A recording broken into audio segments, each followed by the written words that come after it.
lunch. We have a big parcel. Bumili tayo nung steamer na plancha. Kasi napapagod na akong mag-plancha sa kabayo. Gusto ko naman gayahin yung mga nagpa-plancha at ini-steam lang yung pinaplansya nila. I hope it's as easy as they show its video. How do you say that? Hodect multifunctional gardens steamer. It says it removes all wrinkles, used for all fabrics, fast heating and stable temperature. Okay. So at least kasama na tong pad na to. Dahil may nakita ako sa isang video na sabi niya, ang binili niya lang kasi yung handheld. Tapos sabi niya, pag nagpapa-straight siya ng garment, hindi masyado nakaka-straight pag nakasabit lang. So bumili pa siya ng pad para, let's say, yung damit, ilalapat mo dyan, tapos igaganyan mo. So parang kanina pala nag-plancha, no? Akala ko basta itatapat mo lang. So ito, I think ito yung kung saan mo isasampay yung damit. Tapos, ito yung hose, kung saan dadaan yung steam. Ang tawag nila dito yung hindi daw nakakapaso yung hose. Kasi syempre yung lalabas na steam dito, mainit, diba? May color blue pa. Alisin natin yung plastic. So yarn. Hindi ko alam saan to nilalagay. Tapos merong, I don't know what this is for. Kasi diba nakatayo. Tignan ko nga kung kung dito to. Meron pa nakalagay sa loob. So lalabas ba to? How do you... So ganun, no? Bubuksan mo. So, there. Okay. So, then lock it. Para humaba nga naman. Ito. So, you have to open this para lumuwag. There. Then, lock it. So, may ganyan na tayo.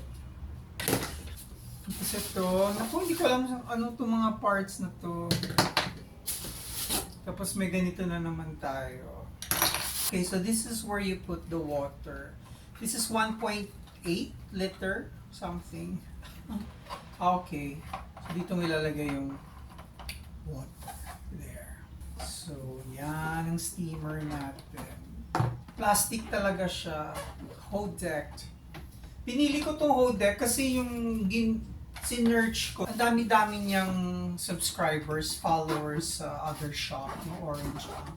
Sabi ko, kung maraming followers, tapos marami nang nabenta, must be good kahit mura, diba? So ito, merong choices, strong, linen, cotton, wool, plush, Dacron, nylon, silk, fiber, spun, silk, humidify off. So ano ba to? Gagamitin mo to pang hawak nito? Pang ganyan ba yan? Or para dito ba yan? Ganyan ba yan? Hindi ko alam. Paano siya papasok? Ganyan? Yun na yun. Hindi siya shoot talaga dun sa dulo. Parang malalim pa yun. Ayun, there. How do you put it there?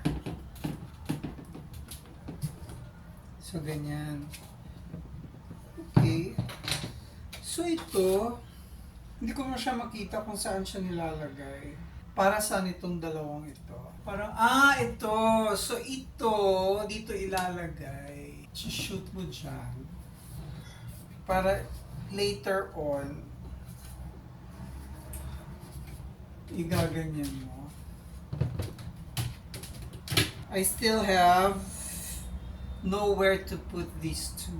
So ito, nilagyan ko na ng water. Hindi ko na siya masyadong pinuno. Kaya ito yung napili ko kahit na mas parang times 2 yung presyo dun sa mga handheld lang. Para Siyempre kung magpa-plancha naman tayo, marami tayong pinaplansya. May napanood akong video na yung handheld niya, sa isang damit, kalahati ang nagamit na tubig para sa isang damit. E di kung magpa-plancha ako ng 10, e di makakailang refill ako. Mahusay na yung pag-close natin. Hindi na siguro tutulo yan. Okay. So, kailangan natin ngayong isaksak. Maiksi yung saksakan. Naka-on na ba siya? Ayan. Naka-on na siya. Ito yung off niya actually. Magpa-plancha tayo ng cotton kunyari. Tapos, hindi ko alam anong sabi dito. So, dito sa papel nila, may troubleshooting guide. Ayan na. Nagpa-plancha na. But we have to put this down because baka mag-alarm ang ating fire alarm. Akala ko matangkad pa siya sa akin. So, pag nagpa-plancha pala, kailangan nakaupo ako. I don't know where to put this. Kasi meron siyang lagayan. But I cannot find a place where to attach this one. So let's turn this on to cotton. Tapos lalabas na to. Ayan, naririnig ko na. Delikado siya. Ayan, may usok na. So lagay na natin dito.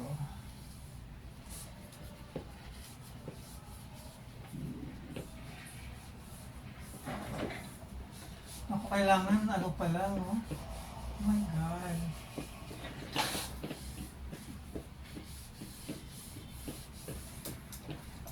Nahirapan ako mag-adjust.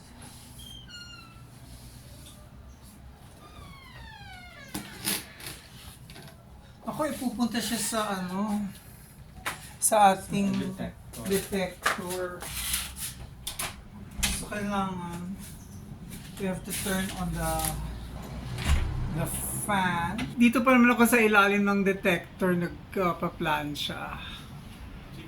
Tapos andito yung fire sprinkler. So we have to find the place at saka yun nga kung paano ko siya gagamitin. But anyway, yun na muna ang ating I cannot review because naninibago pa tayo sa ating Hodect purchase.